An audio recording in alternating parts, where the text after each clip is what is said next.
Pada gambar dapat dilihat fotoliase, mengikat dimer timin itu. Namun fotoliase ini menempel ke dimer timin. Namun ketika fotoliase ini menempel ke dimer timin, fotoliase ini masih dalam keadaan yang belum belum aktif atau inaktif. Fotoliase ini dapat aktif jika terkena cahaya tampak. Makanya proses ini disebut dengan proses photoreactivation atau perbaikan dengan cahaya tampak. Jika terkena cahaya tampak, maka ia akan memotong ikatan ikatan rangkap pada dua timin ini, sehingga ikatan rangkap tersebut hilang dan bonggol dimertimin itu menghilang. Sepotong dimertimin, maka enzim akan lepas dan DNA dapat bekerja. Sekian sekali.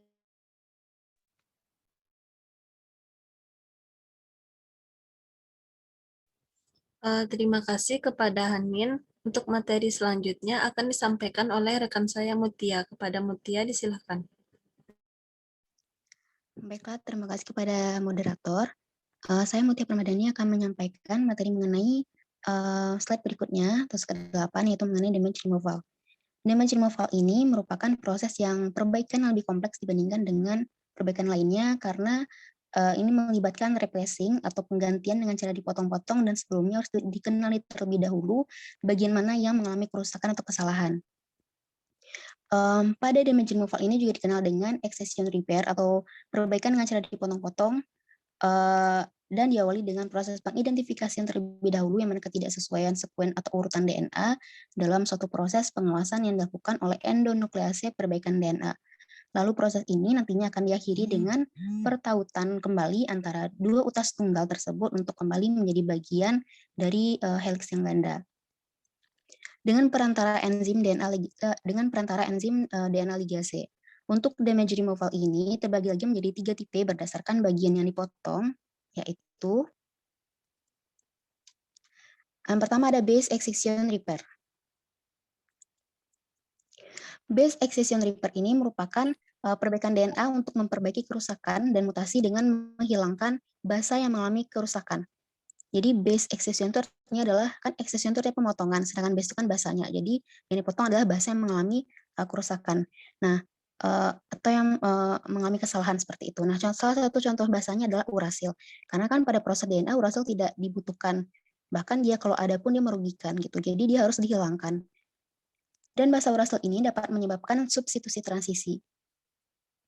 Berikutnya juga ada hipoxantin atau contoh basa berikutnya yang tidak diperlukan, yaitu hipoxantin ini merupakan produk deaminasi adenin yang dapat mengganggu proses pembentukan protein.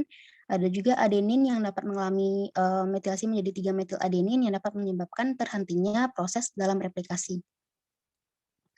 Keberadaan pada molekul tersebut untuk DNA ini itu menginduksi sel untuk melakukan perbaikan DNA dengan cara memotong dan menghilangkan molekul tersebut sehingga DNA ini dia tidak mengalami kerusakan lebih lanjut.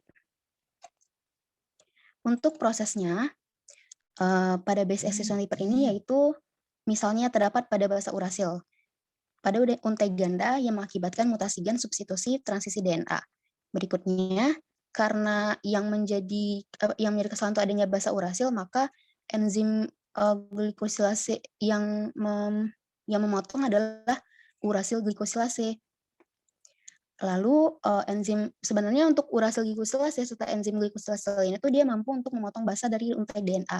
Tapi kenapa kita pakai urasil glikosilase? Karena kan kita mencontohkan tadi yang menjadi kerusakan itu pada urasil seperti itu. Nah, berikutnya penghilangan basa urasil ini akan membentuk gap atau celah. Tadi kan dia diisi nih, terus dia dihilangkan atau dipotong. Maka dia akan membentuk gap atau celah pada urutan basa. Nah, oleh sebab itu kekosongan ini juga harus diisi dengan yang barunya. Nah, untuk mengisi celah ini maka dibantulah dengan DNA polimerase 1. DNA polimerase 1 ini akan menjalankan ekson 3 sampai 5 sambil memotong basa tersebut dan DNA polimerase ini sekaligus akan menyintesis DNA yang baru untuk mengisi gap atau celah. Lalu dikuatkanlah dengan ligase. Teman-teman bisa lihat untuk urutan gambarnya.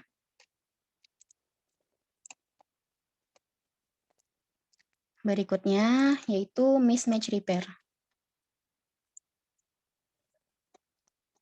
Merupakan perbaikan DNA yang disebabkan oleh kesalahan pemasangan basa saat replikasi. Miss itu kan adanya kesalahan match itu kan pasangan, jadi salah pasangnya itu gitu. Nah, ketika sel akan belah diri, maka kan DNA di dalamnya itu akan menjalani replikasi atau mengganda agar kedua sel anak ini memiliki DNA yang sama dengan induknya. Namun pada replikasi ini kadang terjadi kesalahan pemasangan basa sehingga hasilnya itu tidak sesuai dengan cetakan dari DNA induknya. Mismatch base repair ini dilakukan seketika setelah proses replikasi ini berlangsung. Salah satu contoh kesalahan pasangan basa adalah yaitu berpasangannya guanin dengan timin. Dalam keadaan normal kan guanin itu berpasangan dengan sitosin. Nah, namun dalam hal ini guanin berpasangan dengan timin. Dan hal ini salah dan harus diperbaiki. Yaitu dengan mismatch repair ini. Nah, untuk prosesnya itu kita harus mengenali terlebih dahulu yang mana rantai induk dengan rantai anak. Rantai induk merupakan rantai yang benar, sedangkan rantai anak ini adalah rantai yang mengalami kesalahan dan inilah yang harus diperbaiki. Lalu untuk pada mismatch repair ini juga terdapat beberapa protein untuk mempelancar kelangsungannya, di mana setelah adanya protein mutase, ini akan mengenali bagian yang salah berpasangan pada rantai DNA.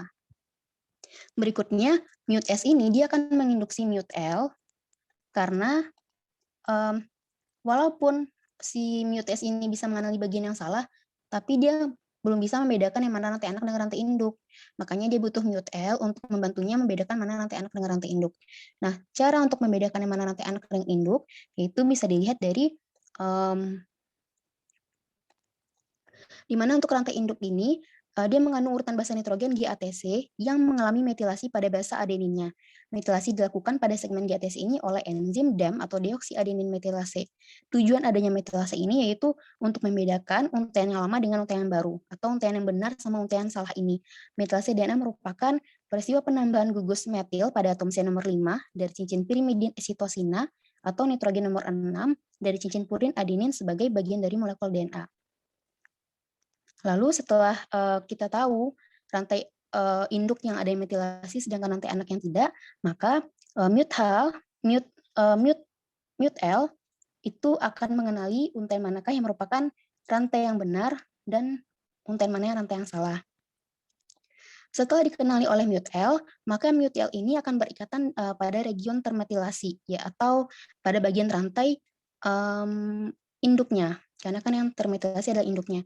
Lalu mutl ini akan membentuk area di mana pemotongan daughter strand atau bagian pada anaknya yang salah ini yang dipotong, dan dalam hal ini adalah area di sekitar nukleotida urasil. Mutl akan membuat nukleotida pada region-region tersebut menjadi berdekatan satu sama lain. Berikutnya, MUTH ini kemudian akan direkrut, di mana protein ini berperan dalam aktivitas pemotongan untuk aktivitas pemotongan. Nah, berikutnya ada enzim exonuklease yang akan membuang bagian DNA yang rusak, dan enzim DNA polimerase akan membentuk fragmen baru di tempat yang telah tadi terpotong. Proses ini diakhiri dengan penyambungan fragmen baru oleh enzim ligase. Teman-teman bisa lihat pada gambar slide ke-12 itu. Jadi guanin dengan timin, dan timin itu dikasih warna merah karena itu ada kesalahan. Lalu adanya mutase terlebih dahulu, namun karena mutase ini nggak bisa membedakan yang mana rantai anak dengan induk, tapi dia mampu mengenali mana yang salah. Maka karena dia nggak bisa membedakan, dibantu oleh mutl, lalu adanya mutH. Berikutnya yaitu nucleotide excision repair. Merupakan perbaikan DNA dengan karakteristiknya itu adanya eksisi pada basa nukleotida yang rusak dalam fragmen oligonukleotida. Maksudnya adalah perbaikan DNA dengan cara memotong fragmen nukleotida yang rusak. Pemotongan fragmen ini dapat mencapai 30 nukleotida untuk selanjutnya diganti dengan nukleotida yang baru sesuai. Untuk prosesnya itu, pertama terlebih dahulu adanya pengenalan fragmen atau bagian DNA yang rusak ini yang dilakukan oleh enzim endonuklease yang spesifik terhadap kerusakan tertentu. Berikutnya, berikatannya kompleks multiprotein pada fragmen DNA yang rusak. Lalu fragmen DNA yang rusak ini akan dipotong dan dilepaskan. Dan selanjutnya dengan mengisi gap atau bekas fragmen yang telah dipotong tadi dengan nukleotida baru yang prosesnya ini dibantu oleh enzim DNA polimerase. Lalu proses nucleotide excision repair ini akan dengan penyambungan fragmen baru ini dibantu oleh enzim ligase. Untuk nucleotide excision repair ini, teman-teman bisa lihat pada gambar prosesnya. Nah, dia itu terdapat 2 macam jenis nucleotide excision repair, yaitu ada transcription couple repair dan global excision repair. Untuk transcription couple repair ini akan diperbaiki kerusakan pada bagian DNA yang ditranskripsikan atau gennya aktif. Sedangkan global excision repair ini akan memperbaiki seluruh bagian DNA, baik bagiannya aktif maupun yang tidak aktif. Mutasi pada gen-gen yang berperan dalam transcription couple repair itu dapat menyebabkan penyakit trichothiodystrophy atau Cookman syndrome, di mana penderita trichothiodystrophy ini akan mengalami kelainan dengan ciri sangat sensitif terhadap sengatan cahaya matahari, dia mengalami ichthyosis, dan keterbelakangan mental. Sedangkan untuk penderita Cookman syndrome ini, dia memiliki ciri-ciri dia sangat sensitif terhadap cahaya matahari dan kepalanya itu kecil atau microcephalus. Mutasi pada gen yang berperan dalam global excision repair akan menyebabkan Cyanoderma pigmentosum, yaitu penderita sangat sensitif terhadap sengatan matahari, dan pada bagian kulitnya ini jika terkena cahaya matahari, maka itu memiliki risiko yang sangat tinggi karena munculnya kanker kulit. Baiklah, sekian materi dari saya kembalikan kepada moderator. Terima kasih kepada Mutia. Untuk materi selanjutnya akan disampaikan oleh Zafira. Kepada Zafira, disilahkan. Baiklah, terima kasih kepada moderator. Saya akan melanjutkan pemaparan materi mengenai mekanisme perbaikan DNA dengan sistem damage tolerance atau mentoleransi kesalahan. Mentoleransi kesalahan ini dilakukan apabila kesalahan tidak dapat diperbaiki lagi sehingga kesalahan terpaksa ditoleransi, dan yang terpotong adalah kedua untai DNA. Pada perbaikan sebelumnya yang terpotong berupa basa nukleotida atau salah pemasangan pada salah satu rantainya, sedangkan pada damage tolerance ini yang mengalami kerusakan adalah kedua untai DNA-nya. Oleh sebab itu, kerusakan ini harus ditoleransi. Next, Deal.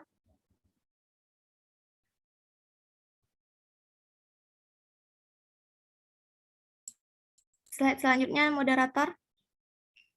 Nah, cara perbaikan untai ganda DNA ini dapat dilakukan dengan 2 cara. Yang pertama, homolog rekombinasi dan non-homolog enjoining. Homolog rekombinasi, dia memperbaiki kerusakan molekul DNA dengan menggunakan informasi genetik yang identik atau hampir identik yang terdapat pada molekul DNA lainnya.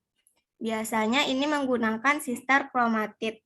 Sister kromatid adalah 2 salinan identik dari satu kromosom yang direplikasi yang dihubungkan oleh sentromer. Kemudian bisa dengan cara non-homolog joining. Non-homolog enjoining ini dia memperbaiki kerusakan untai ganda tanpa menggunakan cetakan homolog. Kemudian sering digunakan ketika ada dalam satu dan sister kromatid tidak tersedia untuk perbaikan melalui rekombinasi homolog. Kemudian apabila putusnya tidak sama, maka akan diratakan dahulu dengan exonuklease, kemudian ada enzim tertentu yang nantinya akan bekerja dan akan menggabungkan. Next, moderator. Selanjutnya, komponen yang terlibat dalam perbaikan DNA pada sistem base excision repair. Seperti yang telah dijelaskan oleh rekan saya Mutia sebelumnya, bahwa komponen yang terlibat pada base excision repair ada DNA glikosilase, ada AP endonuklease, ada DNA polimerase 1, dan DNA ligase.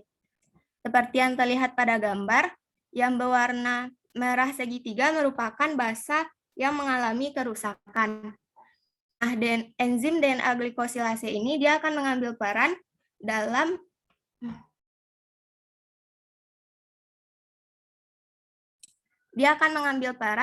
mengenal basa yang tidak sesuai tersebut dan akan memotong ikatan N-glikosiklik pada basa tersebut. Ikatan yang telah terpotong tersebut menyebabkan basa akan lepas dari DNA. Nah, tempat di mana basa tersebut lepas disebut AP site, yang berarti apurin site atau apyrimidine site.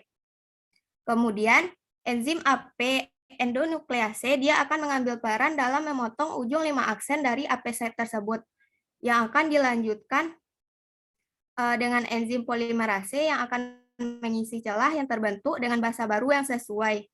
Kemudian DNA ligase dia akan menyambungkan dengan sempurna basa baru tersebut pada rantai DNA.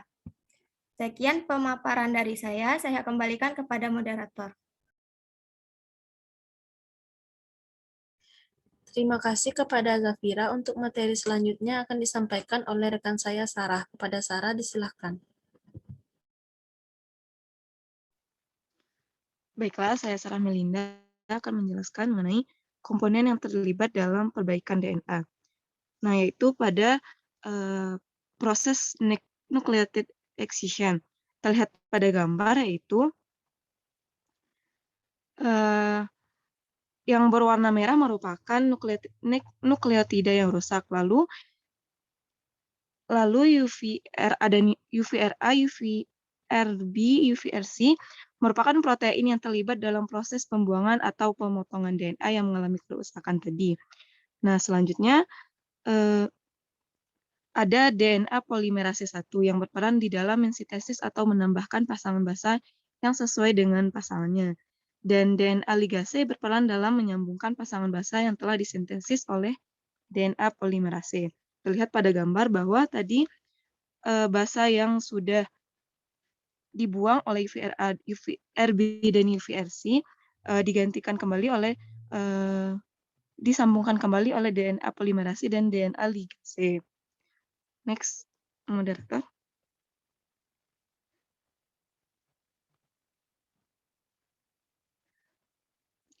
Selanjutnya pada repair system yang mismatch.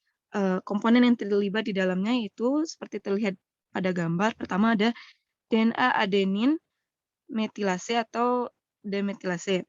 Ya, merupakan enzim yang menambahkan gugus metil ke adenin dari urutan 5 GATC3 dalam DNA yang baru disintesis. Selanjutnya ada MITH adalah endonuklease yang sangat lemah, yang diaktifkan setelah terikat pada MUT-L yang dengan sendirinya terikat pada MUT-S. Selanjutnya ada exonuklease 1. Adalah enzim yang bekerja dengan cara membelah nukleotida satu persatu dari ujung rantai polinukleotida. Selanjutnya ada DNA helikase yang berhasil membuka untai ganda DNA atau disebut DNA denaturation atau DNA melting. Protein SSB atau single strand DNA binding protein menempel pada tiap untai DNA yang sudah membuka, menjaga supaya tidak menutup lagi. Nah, selanjutnya ada single strand DNA binding protein atau SSB. Protein ini berfungsi menstabilkan struktur single strand DNA. Selanjutnya juga ada DNA polimerase 3 yang berperan dalam mensintesis pasangan basa.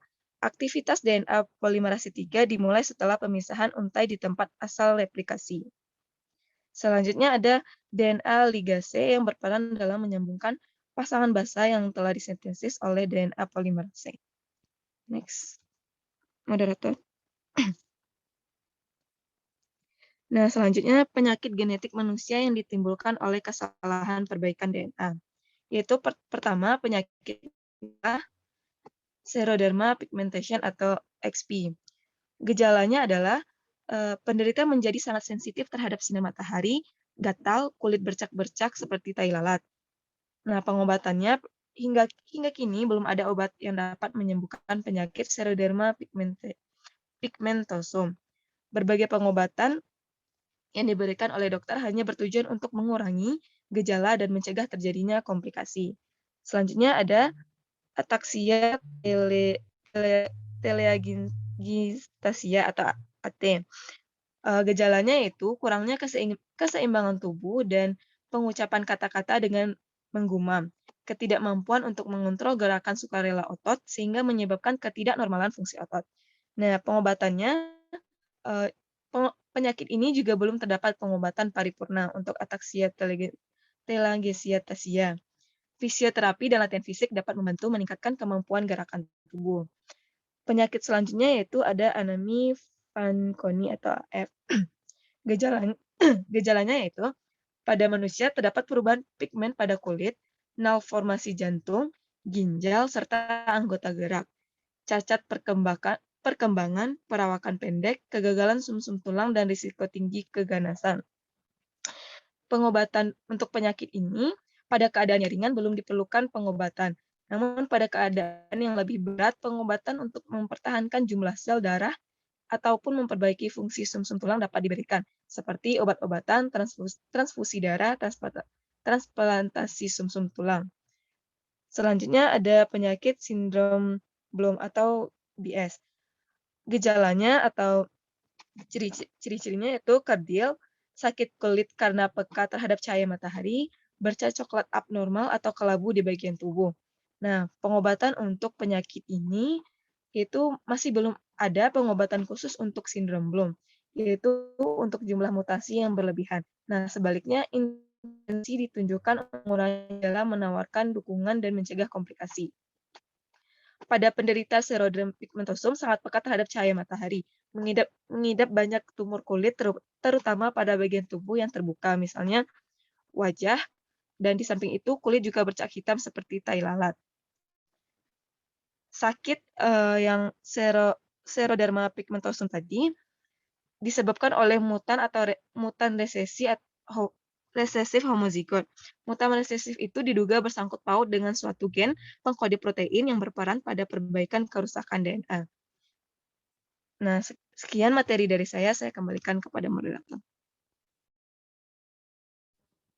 Terima kasih kepada Sarah. Selanjutnya kita masuk ke sesi penambahan materi.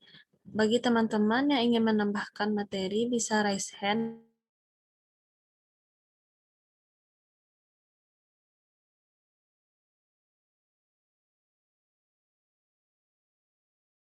Silakan Sukria. Terima kasih moderator telah mempersilakan saya untuk menambahkan materi. Sebelumnya apa terdengar jelas? Jelas Sukria. Halo? Nah, baik. Perkenalkan saya Sukria Fatimah Nur, NIM 19031108. Sedikit menambahkan untuk kerusakan DNA yang disebabkan oleh kimia eksternal.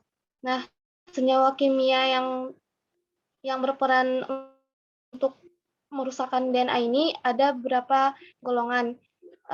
Golongan utama yang itu senyawa penyebab deminasi, terutama untuk asam nitrat atau senyawa yang dapat mengalami metabolisme dan menjadi asam nitrat dan juga turunan-turunannya. Kedua, senyawa penyebab alkilasi, misalnya senyawa dimetil sulfat yang sangat reaktif dapat menyebabkan metilasi residu guanin dan menghasilkan metil guanin yang tidak dapat melakukan pasangan basa dengan sitosin yang merupakan pasangan normal guanin. Nah, yang ketiga itu ada senyawa kimia yang dapat merangsang atau bersifat basa yang biasanya terdapat pada DNA.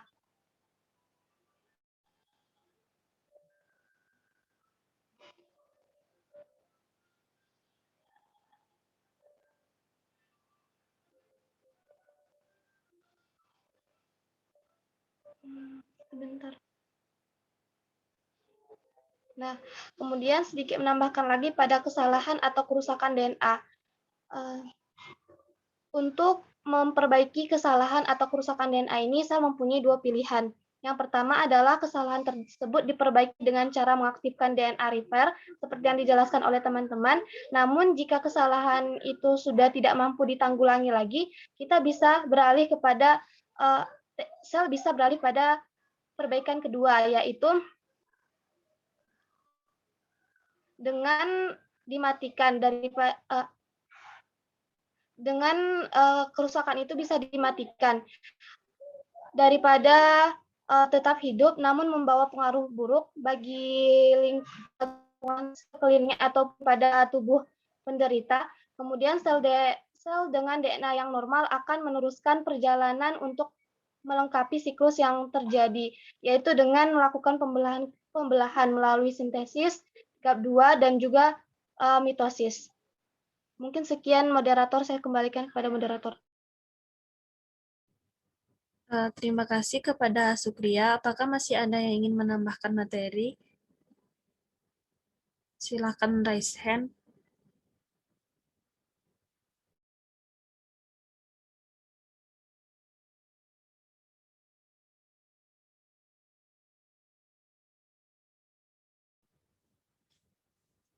Sepertinya tidak ada. Kita masuk ke sesi pertanyaan. Bagi teman-teman yang ingin bertanya, bisa raise hand.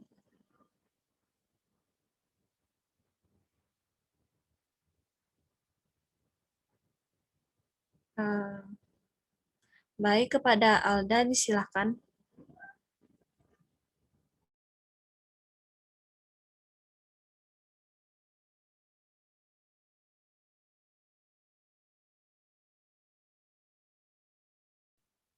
Baiklah, Assalamualaikum warahmatullahi wabarakatuh. Saya Lesa Fitri ingin bertanya kepada kelompok 3, yaitu pada PPT yang kelompok penyaji berikan terdapat mekanisme perbaikan DNA atau DNA repair, yaitu dengan 3 cara, damage removal dan damage toleransi. Nah, tolong penyaji jelaskan perbaikan seperti apa yang bisa diperbaiki oleh masing-masing cara yang saya sebutkan di atas, serta apa saja kelebihan dari masing-masing tersebut. Terima kasih. Assalamualaikum warahmatullahi wabarakatuh. Terima kasih Alda. Alda jangan lupa mengetik kembali pertanyaannya di chat supaya teman-teman yang lain bisa melihatnya kembali. Selanjutnya kepada Freddy, disilakan.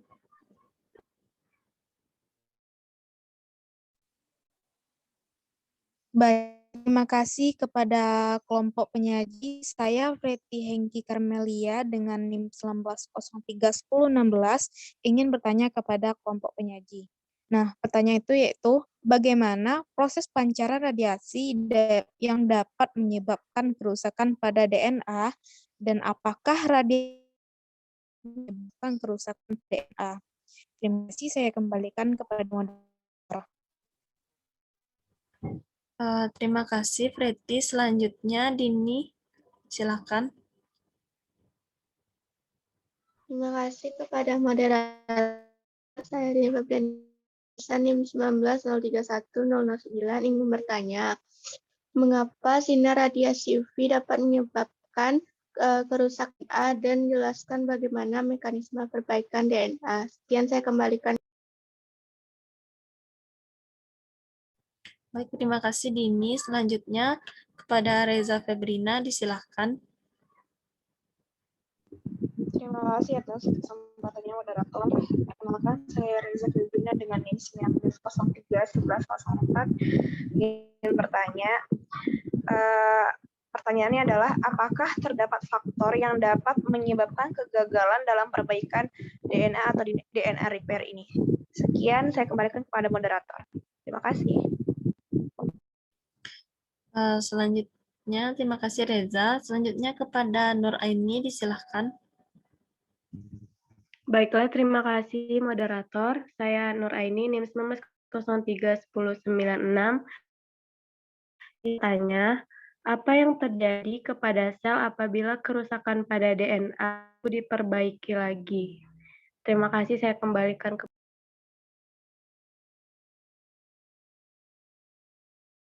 Terima kasih kepada Nur Aini. Bagi teman-teman yang bertanya, silahkan dituliskan kembali pertanyaannya di kolom chat. Baiklah, apakah masih ada teman-teman yang ingin bertanya?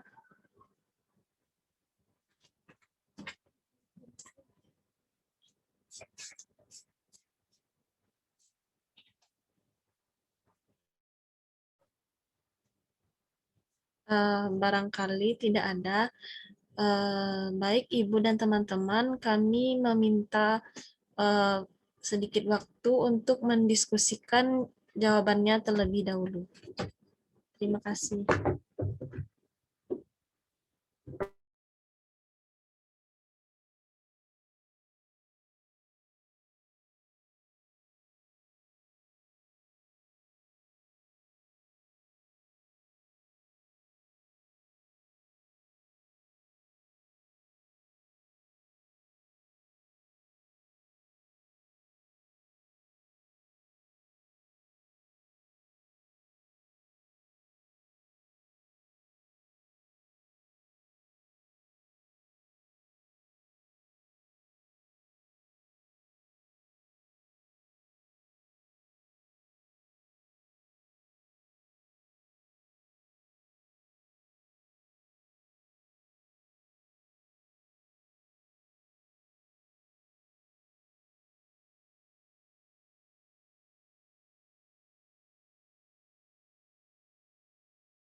Baiklah, kami akan mencoba menjawab pertanyaan dari teman-teman. Untuk pertanyaan pertama dari untuk pertanyaan Aini akan dijawab oleh Zafira. Kepada Zafira, disilahkan. Baiklah, saya Zafira akan menjawab pertanyaan dari Aini, yaitu apa yang terjadi pada sel apabila kerusakan pada DNA tidak mampu diperbaiki lagi. Jadi, sel yang telah mengakumulasi banyak kerusakan DNA ataupun yang tidak dapat secara efektif memperbaiki kerusakan lagi, maka akan dapat berujung pada 3 keadaan. Yang pertama yaitu keadaan dormansi irreversibel atau yang dikenal juga sebagai penuaan. Kemudian, apabila kerusakan DNA pada sel tidak mampu diperbaiki lagi dan akan dikhawatirkan akan membawa pengaruh buruk pada sekelilingnya, maka akan bisa jadi timbul bunuh diri sel atau yang dikenal sebagai apoptosis. Kemudian, apabila kerusakan DNA pada sel tidak mampu diperbaiki lagi, maka bisa jadi juga akan terjadi pembelahan sel yang tidak terregulasi atau tidak terkontrol atau tidak terbendung, yang nantinya bisa menyebabkan pembentukan tumor ataupun kanker. Sekian jawaban yang dapat saya sampaikan. Saya kembalikan kepada moderator. Terima kasih kepada kepada Zafira.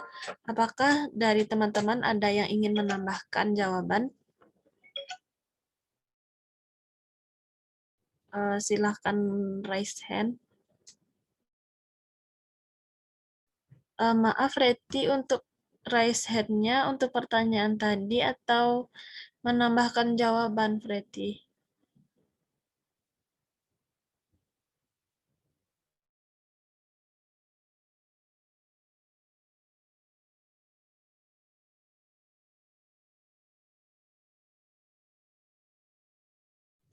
Baik, sekali lagi, apakah ada teman-teman yang ingin menambahkan jawaban dari pertanyaan ini?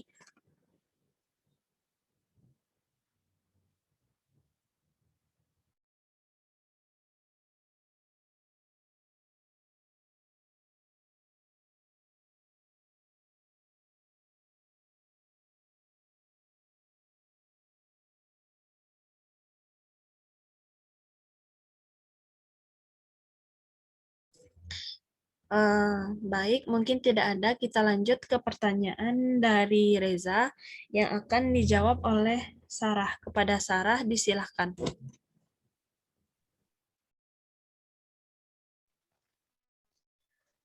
Saya Sarah Melinda akan mencoba apakah terdapat faktor yang dapat menyebabkan kegagalan dalam perbaikan DNA. Nah, salah satu faktor yang dapat berperan dalam kegagalan perbaikan DNA adalah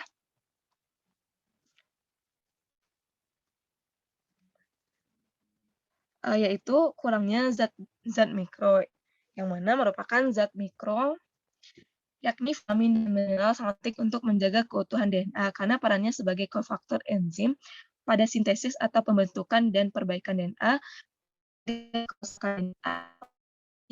karena proses metilasi DNA. Setiap zat gizi mikro dibutuhkan dalam jumlah yang cukup untuk mencapai hasil metabolisme maksimal. Kekurangan zat gizi mikro akan mengganggu metabolisme normal dan pada akhirnya akan menyebabkan kerusakan DNA. Selain berperan dalam sintesis DNA, zat gizi mikro mempunyai peran sebagai kofaktor dalam perbaikan kerusakan DNA. Tugas ini dilakukan oleh seng dan magnesium sebagai kofaktor untuk polimerase DNA. Kekurangan seng dan magnesium menyebabkan kegagalan pada perbaikan double strand breaks DNA yang kemudian bisa berakibat putusnya kromosom. Pemberian zat gizi mikro telah terbukti dapat mengurangi kerusakan DNA. Thomas tahun 2011 dalam sebuah kajiannya melaporkan bahwa suplementasi vitamin antioksidan dan vitamin D dapat menurunkan kerusakan DNA. Studi lainnya menemukan bahwa kerusakan DNA secara signifikan berhubungan dengan kekurangan kadar vitamin B12 dalam serum. DNA sangat sensitif terhadap kekurangan zat gizi mikro. Nah, kekurangan seng dalam 6 minggu dapat menyebabkan peningkatan DNA strand breaks yang mana nanti merupakan faktor dalam penyebab kegagalan dalam perbaikan DNA, dan kerusakan DNA yang ditimbulkan oleh kekurangan asam folat dan B12 sama besarnya, bahkan lebih besar dibandingkan dengan tingkat kerusakan DNA akibat paparan bahan kimia, radiasi ultraviolet, atau radiasi ion. Sekian jawaban dari saya terhadap pertanyaan Riza. Saya kembalikan kepada moderator. Baik, terima kasih kepada Sarah. Apakah teman-teman ada yang ingin menambahkan jawaban dari kelompok kami atas pertanyaan dari Reza? Silahkan raise hand.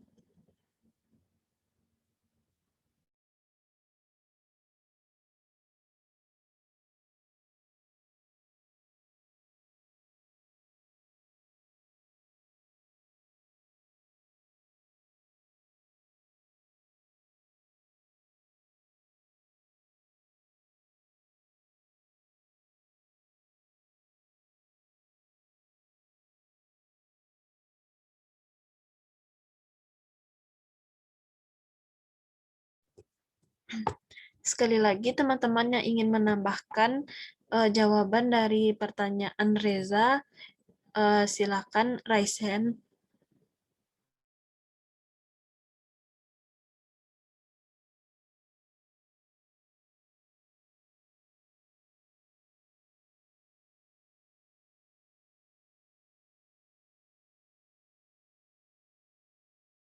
Mungkin tidak ada. Kita lanjut ke pertanyaan Freddy yang akan saya coba jawab sendiri.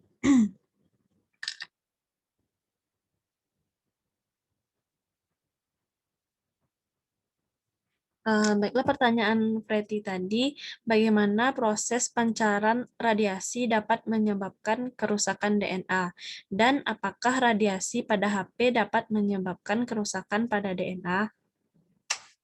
Nah, seperti yang kita ketahui, radiasi adalah energi yang bergerak dalam bentuk gelombang atau partikel kecil dengan kecepatan tinggi. Secara alami, radiasi ada pada cahaya matahari, sedangkan radiasi yang dibuat manusia berada dalam bentuk sinar X, senjata nuklir, pembangkit listrik, tenaga nuklir, dan pengobatan kanker. Nah, terdapat dua jenis radiasi, yaitu yang pertama radiasi ion dan radiasi non-ion. Radiasi non-ion ini dapat mempengaruhi atom yang terdapat pada makhluk hidup, sehingga paparan radiasi ion ini dapat menimbulkan risiko kesehatan dengan merusak jaringan dan DNA dalam gen, dengan cara merusak DNA dalam sel tubuh. Nah, inilah bagaimana radiasi ion dapat menyebabkan kanker. Nah, jadi radiasi itu merusak DNA dengan cara masuk ke dalam sel tubuh dan dapat menyebabkan kanker.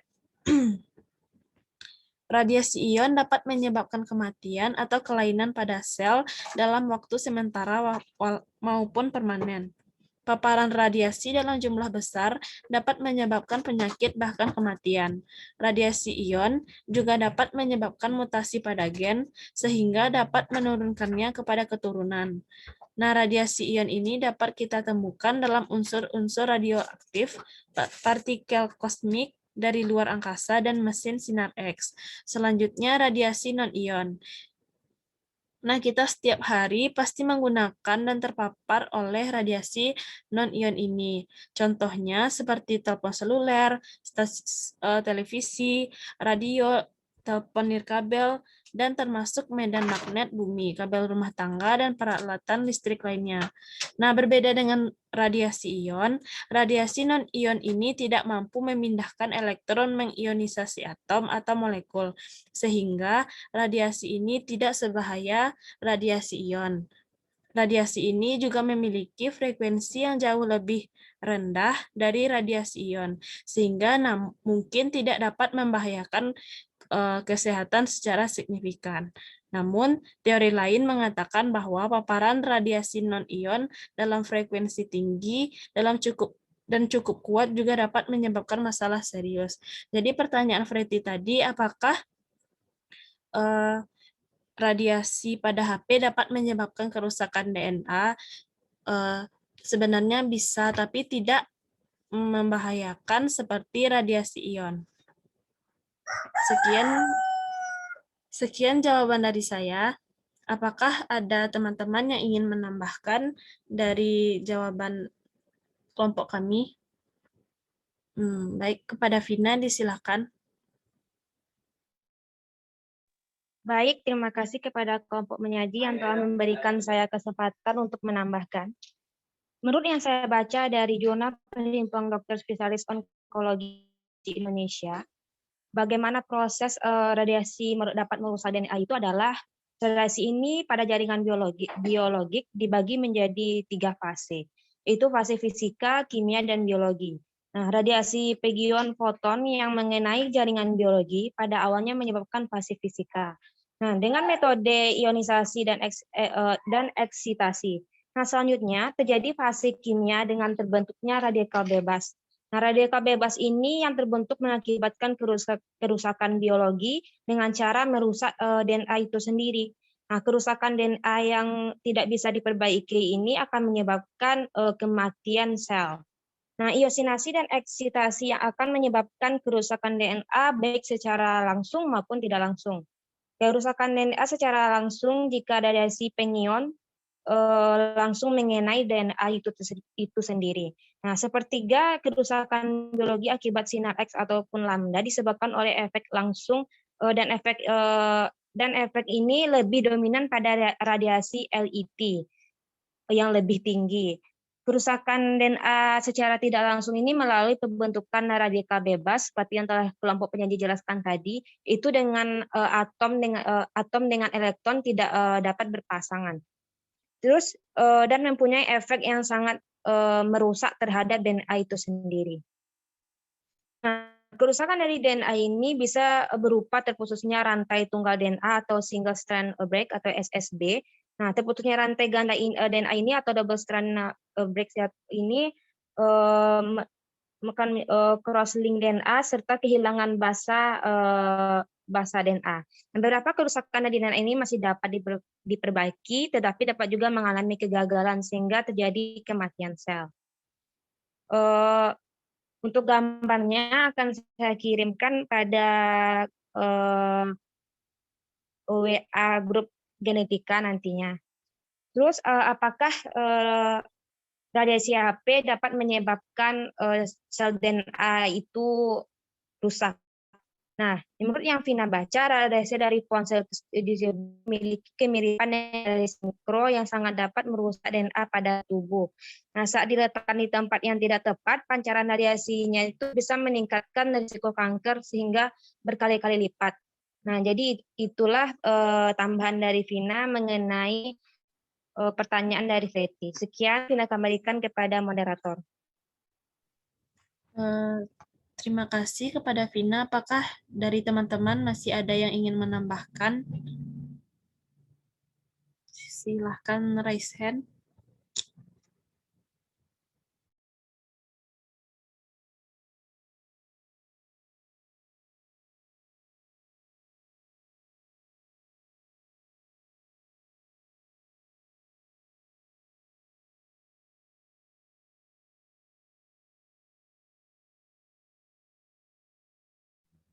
Barangkali tidak ada, kita lanjut ke pertanyaan Dini yang akan dijawab oleh rekan saya Hanin dan dilanjutkan oleh Adelisa. Kepada Hanin, disilahkan.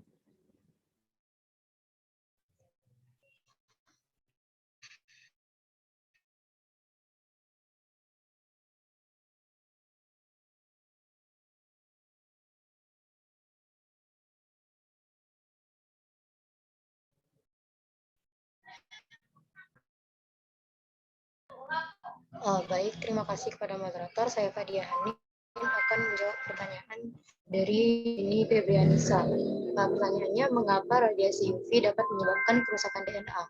Paparan sinar ultravioletnya UV dengan panjang gelombang 280 sampai 315 nanometer dapat merubah struktur DNA. B pada UVB adalah burning. dari radiasi UV berasal dari sinar UVB. UVB hanya dapat menembus kulit lapisan atas dan dapat menyebabkan sunburn atau terbakar karena panas matahari pada kulit. Ekspos dari sinar UVB yang terlalu lama dapat merusak DNA. Nah,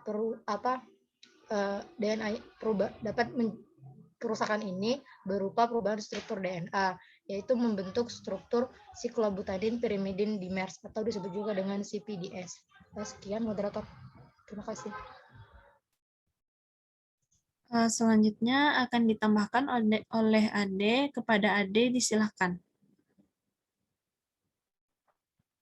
Baiklah, saya ingin menambahkan mengenai mekanisme dari perbaikan DNA yang disebabkan oleh sinar UV ini.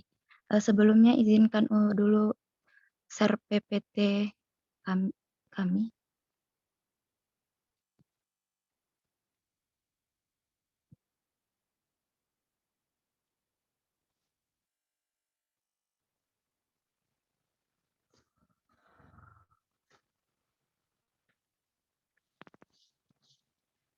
Nah, yang seperti terlihat pada gambar ini merupakan mekanisme dari perbaikan nukleotida excision repair. Jadi mekanisme dari perbaikan DNA karena sinar UV ini menggunakan tipe perbaikan nukleotida excision repair, di mana nukleotida excision repair ini termasuk ke dalam salah satu tipe dari damage reversal. Perbaikan damage reversal ini merupakan perbaikan DNA di mana dengan cara dipotong. Nah, prosesnya yang pertama yaitu DNA yang mengalami kerusakan nukleotida yang disebabkan oleh sinar UV, sehingga terjadi kesalahan pirimidin dimer atau kesalahan dua basa tetangga. Nah, yang terlihat pada gambar ini contohnya kesalahannya yaitu timin dimer. Nah, sebelum memasuki tahap kedua, pada gambar, kalau pada bakteri E. coli terdapat protein yang terlibat dalam proses pembuangan atau pemotongan DNA yang mengalami kerusakan. Protein tersebut adalah UVRA, UVRB, dan UVRC. Sedangkan pada manusia yang terlibat dalam proses pembuangan atau pemotongan DNA-nya yaitu didalangi oleh 16 protein yang disandikan beberapa gen dengan istilah 6 faktor perbaikan, yaitu ada XPA, RPA, TFIIH, XPC, XPF atau ERCC1 dan XPG. Nah, setelah protein tersebut mengenali kesalahan, maka nukleotida yang rusak tersebut dihilangkan atau dipotong oleh eksonuklease. Nah, eksonuklease ini dia memotong satu persatu nukleotida itu dari ujung rantai polinukleotida. Nah, setelah dipotong masuk ke tahap kedua pada gambar ini, setelah dipotong maka akan tercipta celah atau kekosongan pada segmen untaian nukleotida tersebut. Nah, selanjutnya DNA polimerase 1, tahap selanjutnya ini DNA polimerase 1 akan mensintesis nukleotida yang baru untuk dipasangkan pada segmen DNA yang mengalami kekosongan tadi. Dan DNA polimerase 1 ini akan bekerja sama dengan DNA ligase untuk proses penyambungan segmen DNA tersebut. Baiklah, sekian tambahan jawaban dari saya kembalikan ke moderator. Baik, terima kasih kepada Hanin dan Adelisa. Selanjutnya, apakah ada teman-teman yang ingin menambahkan jawaban dari pertanyaan Dini? Kepada teman-teman yang ingin menambahkan, silakan raise hand. Baik, kepada Preti Hengki Karmelia, disilahkan. Baik, terima kasih kepada moderator. Saya Preti Hengki Karmelia dengan NIM 12031016 akan mencoba menambahkan jawaban dari pertanyaan Dini. Nah, pertanyaan itu yaitu mengapa radiasi UV dapat menyebabkan kerusakan pada DNA dan bagaimana mekanisme perbaikan DNA. Kerusakan kulit seperti kanker kulit dan penuaan dini pada kulit sering dikaitkan dengan sinar matahari. Nah, itu merupakan salah satu penyebab utama dari kedua masalah tersebut adalah radiasi ultraviolet atau UV. Nah, UV ini merupakan sinar yang memiliki panjang gelombang lebih pendek dari 400 nanometer. Akibatnya, sinar UV ini tidak bisa terdeteksi oleh mata manusia meskipun dapat dilihat oleh banyak hewan seperti rusa kutub. Sinar UV ini dalam jumlah kecil itu bermanfaat karena membantu tubuh menghasilkan vitamin D. Namun bila terpapar dalam jumlah yang besar maka akan memberikan efek yang merusak.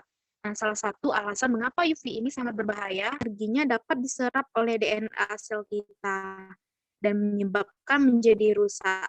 Jika sel tidak dapat memperbaiki kerusakan DNA ini, maka dapat terjadi perubahan genetik atau mutasi yang pada akhirnya berpotensi menyebabkan kanker karena lokasinya di permukaan tubuh.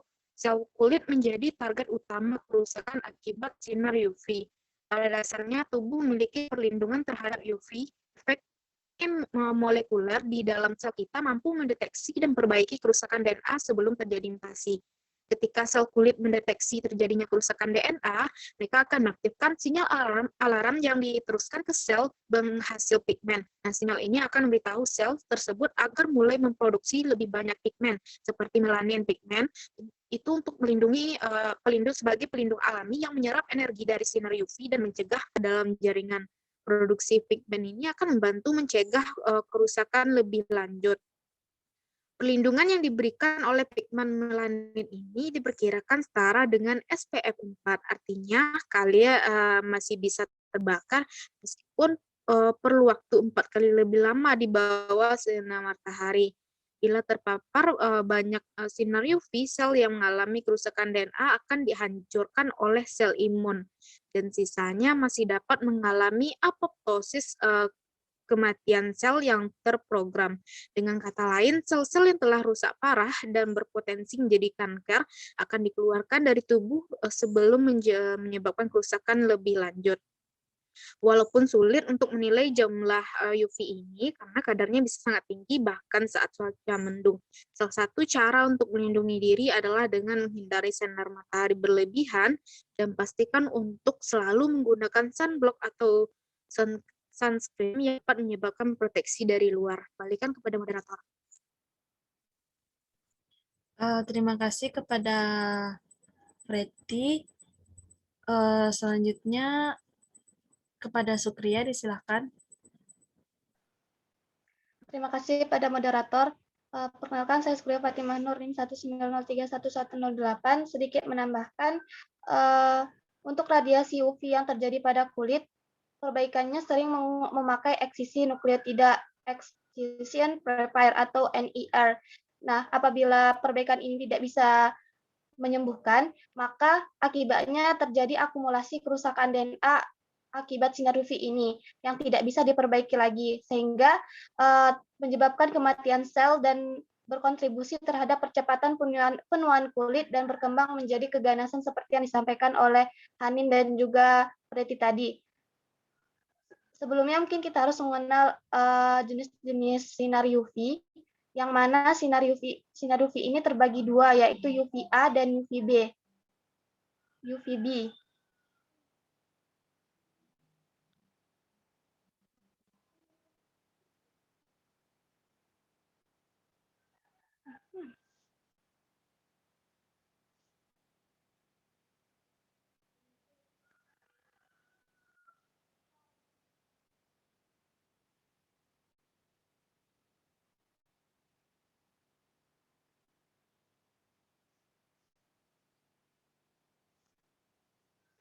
Area yang sering terpapar oleh sinar ini pun biasanya adalah wajah, tangan, dan kaki. Dan salah satu ciri-cirinya itu adalah penderita akan mengeluhkan mata yang merah dan berair selama sekitar 1 tahun, dan dalam 2 minggu terakhir keluhan akan semakin memberat. Maka seperti yang dikatakan oleh Preti tadi, untuk menghalau terjadinya kerusakan DNA atau kerusakan DNA kita akibat sinar UV ini, kita bisa memakai pelindung seperti sunblock. Nah, sinar UV ini terdiri dari spektrum UVA dan UVB seperti yang saya katakan tadi, di mana UVB ini memainkan peran dalam etiologi XP. Radiasi UV menyebabkan kerusakan dalam DNA, terutama siklobutan pirimidin dimers atau kita kenal dengan CPDS. Nah, kemudian di samping itu juga menyebabkan kerusakan dalam DNA, yaitu 6 pirimidin 4 pirimidin. Nah, selanjutnya menyebabkan kematian sel, mutagenesis, karsinogenesis, dan penuaan sel seperti saya jelaskan di awal tadi, dan teman-teman lainnya. Terima kasih moderator, saya kembalikan.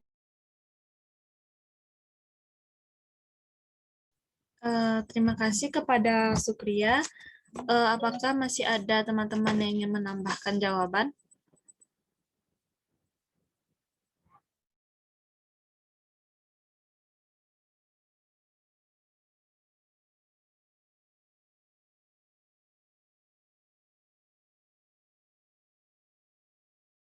Barangkali tidak ada.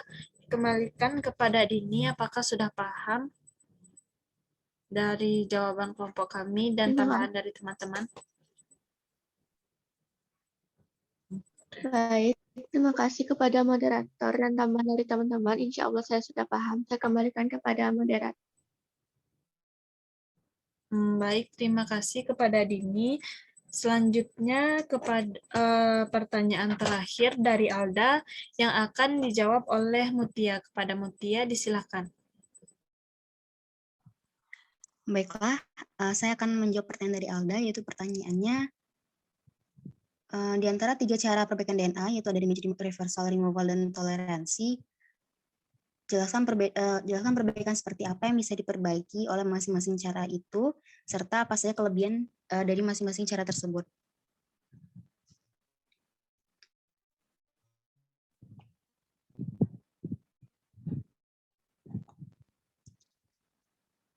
Baiklah, jadi untuk ketiga cara ini, yaitu damage reversal, di mana yang diperbaiki di sini adalah dimertimin.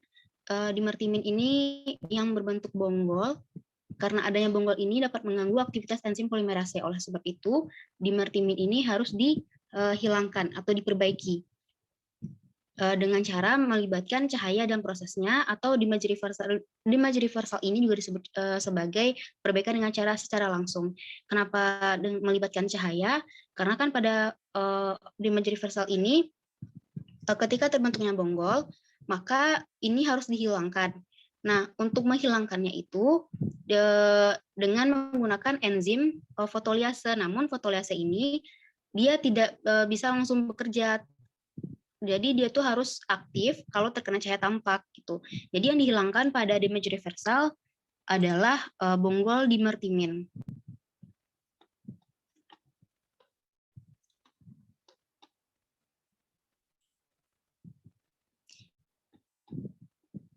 Di mana dimertimin itu merupakan pembentukan ikatan rangkap 2 timin yang berdekatan dan membentuk bonggol. Berikutnya ada damage removal.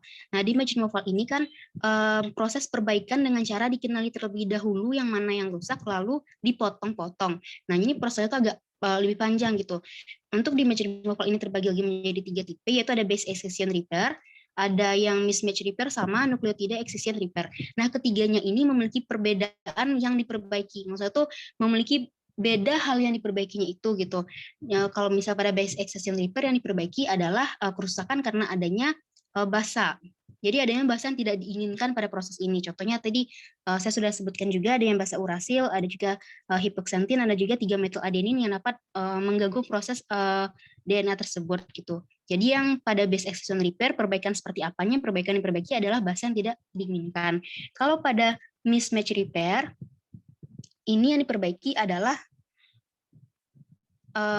pasangan. Jadi kan mismatch, miss itu kesalahan, match itu kan pasangan. Jadi ketika DNA itu kan dia tuh kan ada pasangan itu. Jadi ketika dia tidak sesuai dengan pasangannya, maka ini dapat mengganggu prosesnya. Nah, oleh sebab itu maka ini tuh harus diperbaiki. Jadi yang diperbaiki pada mismatch repair adalah pasangan DNA agar itu bisa sesuai pasangannya gitu. Dan dicontohkan pada gambar tadi yaitu adanya berpasangan antara guanin dengan timin. Kan ini kan tidak pasangannya ya, harusnya kan guanin dengan sitosin seperti itu. Tapi ini malah guanin dengan timin. Nah, adanya guanin dengan timin ini menyebabkan mismatch yang bisa diperbaiki dengan mismatch repair tersebut. Itulah yang diperbaiki pada mismatch. Kalau misalnya pada nukleotida excision repair ini yang diperbaiki adalah mekanisme perbaikan DNA dengan eksisi basa nukleotida yang rusak dalam fragmen oligonukleotida atau perbaikan DNA dengan cara memotong fragmen nukleotida yang rusak. Ya, untuk jalan prosesnya itu sebenarnya semua itu hampir sama, yaitu diawali dengan pengenalan terlebih dahulu, lalu adanya enzim yang membantunya, adanya protein untuk membantu memutuskannya, karena kan pada damage removal ini disebut juga dengan excision repair atau memotong. Jadi untuk memotong ini butuh protein gitu. Kalau pada nukleotida excision repair, seperti yang sudah disebutkan dari penyaji tadi kan juga ada beberapa protein yang berperan dalam nukleotida excision repair ini, misalnya adanya sina UVRA, UVRB, dan UVRC yang membantu untuk memotongnya.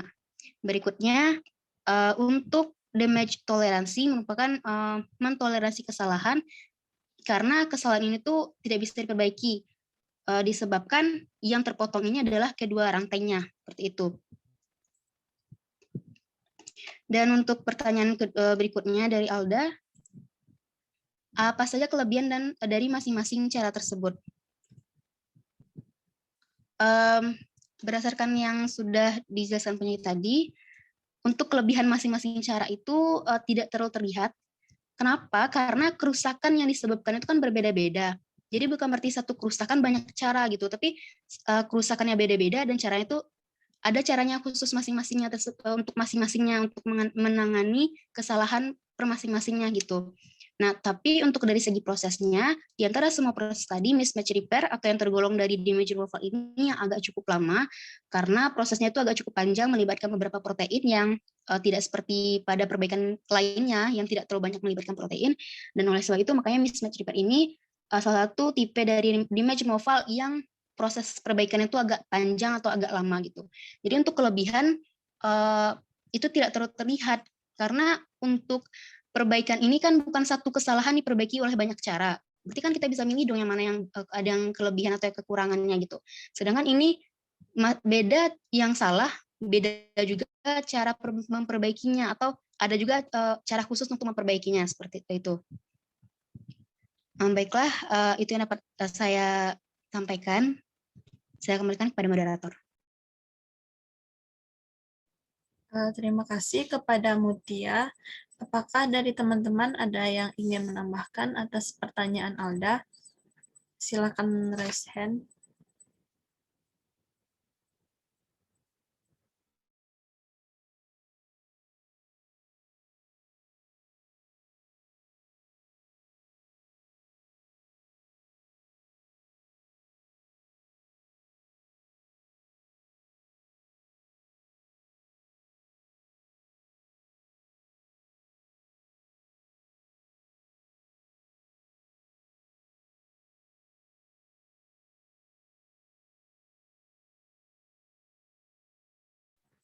Sekali lagi, apakah teman-teman ada yang ingin menambahkan dari jawaban Mutia?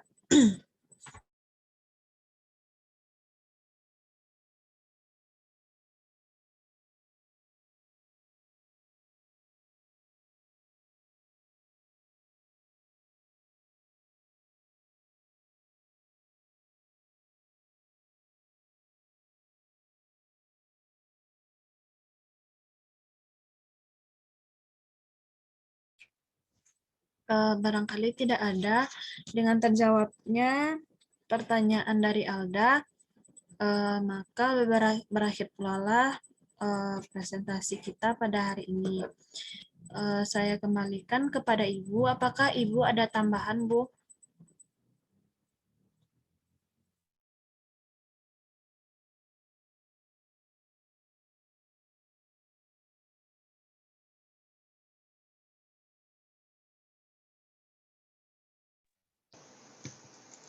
Oke. Masih ada? Sudah terjawab semua, Bu. Barangkali ada tambahan dari Ibu, Bu.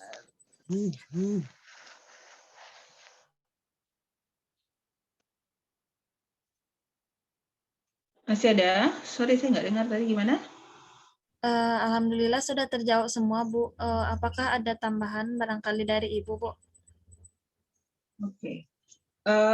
Baik, pertama saya ingin mengucapkan terima kasih ke kelompok 4, nice presentation ya. Jadi terima kasih untuk usahanya memahami materi, menyiapkan slide presentasi yang komprehensif, lengkap dengan gambar-gambar yang menarik dan informatif. Terima kasih juga kepada Anda. Jangan lupa ya di resume kuliah kita ini diupload ke e-learning lengkap dengan siapa yang bertanya dan siapa yang menjawab apa pertanyaan dan apa jawaban. Terima kasih untuk semua usahanya untuk memahami topik ini. Saya hanya ingin memberikan beberapa penegasan. Pertama ya, bahwa DNA sebagai materi genetik harus membawa informasi yang tepat setiap saat. Karena perubahan informasi pada DNA melalui perubahan basa-basanya yang kita kenal juga dengan istilah mutasi. Jadi mutasi itu adalah perubahan pada materi genetik, perubahan nukleotida pada materi genetik. Perubahan nukleotida akan mempengaruhi perubahan informasi yang dibawa. Perubahan informasi yang dibawa itu tentu akan mempengaruhi semua proses yang ada yang terkait dengan informasi yang berubah itu. Dan dalam hal ini, maka kondisi itu harusnya dihindarkan. Itu kenapa? Karena materi genetik harus diwariskan ke generasi berikutnya secara utuh. Variasi yang terjadi ketika pewarisan haruslah variasi yang terjadi secara natural. Pada organisme multiseluler, variasi itu hanya terjadi melalui proses pembentukan pembentukan gamet, melalui proses gametogenesis yang terjadi karena independent absorbment atau crossing over. Nah, namun faktanya variasi itu juga bisa terjadi di kondisi yang tidak normal, tidak seharusnya. Nah, sekali lagi perubahan pada materi genetik kita sebut dengan mutasi.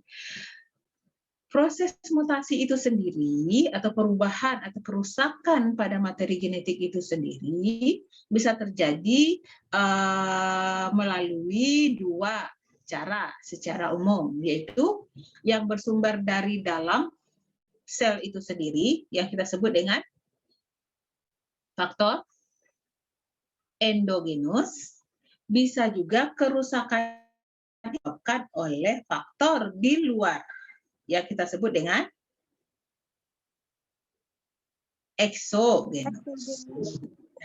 Jadi ada dua faktor yang menyebabkan kerusakan atau perubahan pada materi genetik.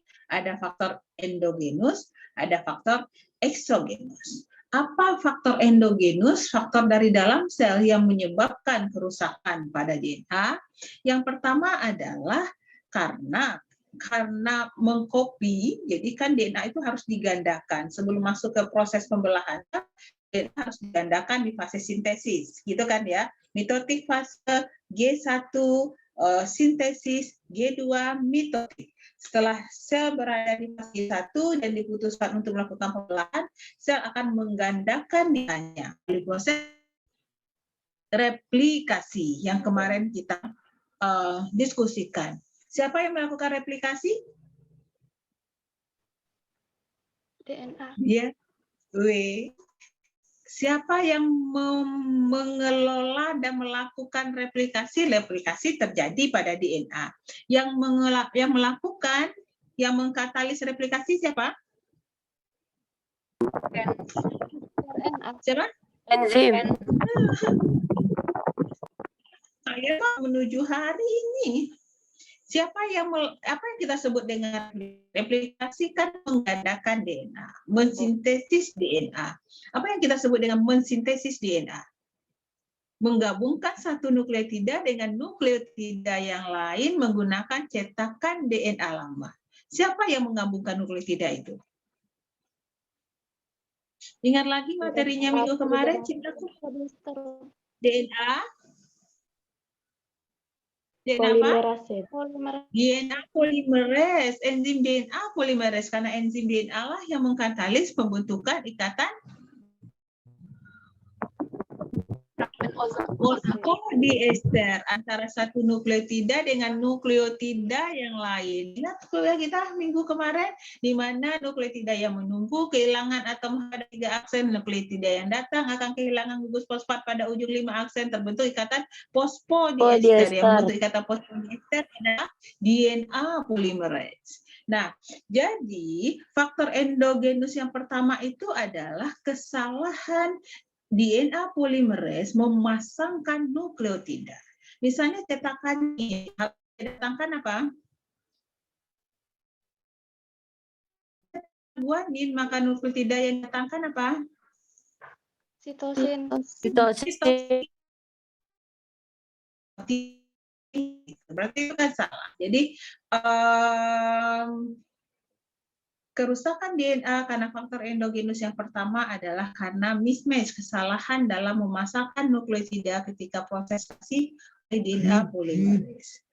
Yang kedua, bisa juga terjadi karena proses radikal bebas di dalam tubuh kita. Jadi radikal bebas kerusakan karena adanya senyawa-senyawa radikal bebas yang dihasilkan oleh tubuh, yang umumnya dihasilkan dari proses metabolisme atau reaksi kimia yang terjadi di dalam tubuh, maka ini juga bisa merusak DNA di dalam sel kita.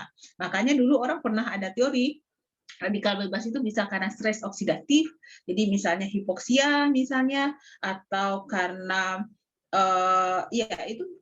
stroke karena oksigen untuk diedarkan ke otak sehingga oksigen nggak bisa sampai ke sel-sel otak kita, jadi stres oksidatif dari kita. Atau bisa juga karena kita pada kedalaman, kalau renang gitu ya, orang tidak terbiasa menyelam itu bisa mengalami stres oksidatif, kekurangan oksigen. Atau bisa juga karena radikal bebas yang dihasilkan dari proses mekanisme. Makanya itu pernah ada booming tuh kan, jadi orang kadang menghasilkan produk, you misalnya berbakat atau ingin melakukan aktivitas entrepreneur, maka market paling keren itu adalah ketika di proses marketingnya you selipkan aspek ilmiah, seolah-olah produk kita itu sudah lewat uji ilmiah. Contohnya, Anda apakah orang yang pernah hasut dengan minuman beroksigen, ozon, maizon dan segala macamnya itu gitu ya, oksigen yang ada pada air ini menyangkal radikal bebas, tapi sesungguhnya itu belum ada bukti ilmiah yang bisa melakukan itu. Nah, itu contohnya. Jadi itu bahwa kerusakan pada DNA itu bisa terjadi karena dari DNA. Tapi kerusakan pada DNA yang disebabkan oleh faktor endogenus ini juga kita sebut spontan mutasi spontan yang bisa kita kelola mutasi secara spontan. Nah, walaupun proses biasanya jarang terjadi. Nah, kedua, radikal bebas, perusakan pada DNA juga bisa terjadi karena faktor luar. Jadi seperti kita bahas tadi, yang saya sampaikan oleh teman-temannya juga, faktor dan segala macamnya. Nah, ini yang menyebabkan mutasi. Dan sekali lagi, terus kenapa gitu kan? Kita tuh tadi temannya bilang kalau UV itu bisa menyebabkan mutasi nggak? Bisa. Radiasi yang dihasilkan handphone bisa menyebabkan mutasi? Katanya teorinya bisa. Ada anak cowok misalnya suka naruh handphone, katanya dilarang naruh handphone di kantong karena meningkatkan kasus kanker prostat pada laki-laki. Pakai handphone sering gitu ya. Kan kalian tuh suka tuh ya, apalagi paket yang pakai data Telkomsel kan, telepon gratis setiap sekian gitu. Kadang-kadang nggak perlu, apalagi kalau you punya handphone kecil yang you selipkan di jilbab gitu kan, sambil tidur, sambil BO, sambil segala macem, ngomong, taruh aja. Kadang-kadang nggak ada yang diomongin, yang penting mendengar nafas ayam beb aja udah cukup buat kalian tuh kan. Nah, katanya sinar radioaktif yang dihasilkan oleh handphone tuh salah satu penyebab peningkatnya kanker otak hari ini. Terus pakai komputer, yang you berapa jam nonton Korea sehari? Nggak ngerti tuh kenapa Anda bisa betah nonton Korea sampai 19 episode. Oh Tuhanku, enggak banget gitu ya. You berapa? Keponakan saya begitu sampai malam gitu ya. Terus kadang-kadang enaknya nonton seolah-olah Anda berada di bioskop gitu, matikan lampu kamar gitu kan, terus cahayanya monitor laptop kita ke mata, radiasinya katanya juga cukup tinggi. Nah, bahkan katanya tembok pun itu penyebab munculnya tembok beton. Nah, nggak tahu kasur Anda tuh di sebelah ini bukan? Di sebelah sampingnya tembok nggak sih yang suka Anda coret-coret terus ada tulisan ada love Udin misalnya gitu. Nah, itu tuh semua adalah sumber radiasi. Radiasi bisa menyebabkan mutasi. Pertanyaannya, kenapa kita nggak semuanya kena kanker? Kenapa kita nggak semuanya sakit gitu? Nah, salah satu jawabannya adalah karena tubuh kita juga punya kemampuan untuk merepair, memperbaiki DNA kita yang rusak. Jadi, tubuh memiliki mekanisme untuk memperbaiki. Namun tentu diingat, perbaikan kemampuan tubuh, makanya dalam konteks ini terjadinya mutasi karena faktor endogenus atau terjadinya kerusakan DNA karena faktor endogenus itu cukup jarang. Yaitu tadi ketika DNA polymerase gagal melakukan repair, melakukan pemasangan DNA, ada mekanisme repair gitu. Jadi kerusakan DNA karena faktor endogenus itu jarang karena ada mekanisme repair. Begitu juga karena paparan dari luar. Tentu daya perbaikan itu tidak sekuat, tidak akan mampu memperbaiki kerusakan jika intensitas kerusakan itu cukup tinggi. Makanya Anda pakai sunscreen, pakai sunblock keluar. Kenapa? Karena kita berada di daerah tropis. Ini tuh tujuannya bukan untuk glowing, biar jadi kayak Koreaan gitu ya. Enggak. Cowok pun karena kita berada di daerah tropis itu sangat dianjurkan untuk pakai sunscreen. Tapi cukup rasanya sih buat saya sih cukup sunblock aja ya, sunscreen-nya. Ininya apa ya? Perawatanmu. Sebenarnya nggak tahu kalian kan sekarang hari ini pada kece badai ya. Saya nggak tahu perawatan mukamu berapa lapis. Pakai sunscreen, pakai krim, pakai serum, pakai masker. Kayaknya masker kalian ada 5 jilid gitu ya. Setiap sesi muncul jerawat beda masker, muncul keringat beda masker, muncul minyak beda masker. But I don't know that. Setahu saya sih saya sampai